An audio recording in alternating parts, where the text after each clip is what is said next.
امت وسط کی وسطیت ذرا دکھائیے. ہم تعامل کی بات کر رہے ہیں.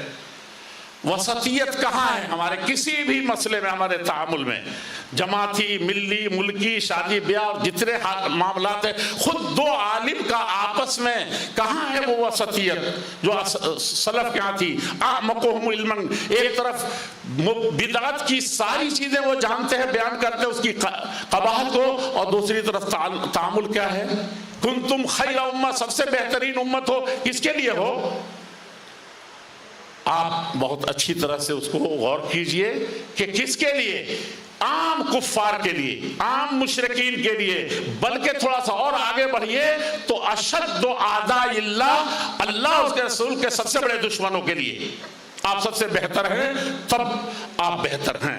اور یہی پیغام ہے کانفرنس کا کہ جو کچھ سنا ہے، جو پہلے سے جانتے ہیں، اہل حدیث کی طرف نسبت کی ہے، اور اللہ اکبر آپ کہتے ہیں یا لا الہ کہتے ہیں کہ کوئی نہیں جس کی بات مانی جائے اور جس کے سامنے جھکا جائے، تو پھر اپنی بات کس بنیاد پر منوا رہے ہیں؟ ایک سلفی سے لڑ رہا ہے، ایک چھوٹے سے بات میں انبن ہو جا رہی ہے، دلوں میں کینے ہیں. یہ آپ کو سب سے زیادہ ابرہم قلوبا، خلاصہ یہ ہے کہ ہم یہاں سے جائیں تو سب سے نیک دل بن کے جائیں.